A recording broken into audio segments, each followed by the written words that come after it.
এবার রথযাত্রার উদ্বোধন অনুষ্ঠানে প্রধান অতিথি হিসেবে উপস্থিত ছিলেন স্বাস্থ্য ও পরিবার কল্যাণ মন্ত্রী ড সামন্ত লাল সেন।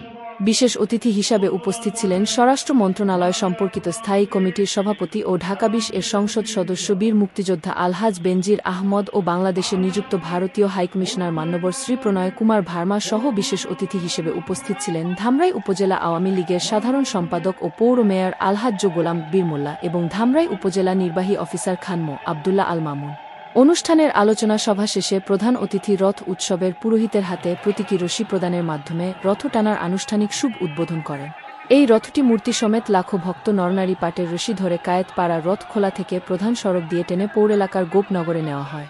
স্বাস্থ্য ও পরিবার কল্যাণ মন্ত্রী ড সামন্ত লাল সেন তার বক্তব্যে বলেন, ধামরাই উপজেলা স্বাস্থ্য কমপ্লেক্স এ গর্ভবতী রোগীদের প্রসবের আগে যে চিকিৎসা দেওয়া প্রয়োজন তা যদি যথাযথ ব্যবস্থা নেওয়া যায় তাহলে প্রসবকালীন যেসব দুর্ঘটনা ঘটে তা রোধ করা যাবে।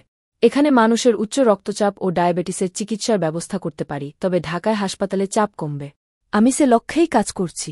সবসময় বলেছি আমি সেভাবে কাজ করছি। আমি গতকাল চট্টগ্রাম থেকে এসেছি, সামনে উত্তরবঙ্গ যাব, আমি দেখব মানুষের কি দরকার। তবে আমি একা পারব না, আমাদের সঙ্গে যারা আছে সবার সহযোগিতা আমার প্রয়োজন হবে। তাহলেই মানুষের চিকিৎসা ব্যবস্থা আমি একটা পর্যায়ে নিতে পারব বলে আশা করি। আজকে অনেকক্ষণ ধরে মানুষেরা কষ্ট করে দাঁড়িয়ে আছে, মা বোন ভাইয়েরা দাঁড়িয়ে আছে। এই রথ দেখতে দূর দূরান্ত থেকে লোক আসে। শুনেছি ভারত থেকেও অনেকে আসেন এ অনুষ্ঠানে। আসায় ভারতের রাষ্ট্রদূতকে ধন্যবাদ জানাচ্ছি। এখানেই রথটি প্রতি বছরের ন্যায় ৯ দিন অবস্থান করবে। মাধব ও অন্যান্য বিগ্রহগুলি রথ থেকে নামিয়ে নিয়ে ৯ দিন পূজারীদের দ্বারা পূজিত হবে কথিত মাধবের শ্বশুরালয় যাত্রাবাড়ি মন্দিরে। ৯ দিন পর আগামী ১৫ই জুলাই অনুষ্ঠিত হবে উল্টো রথযাত্রা উৎসব।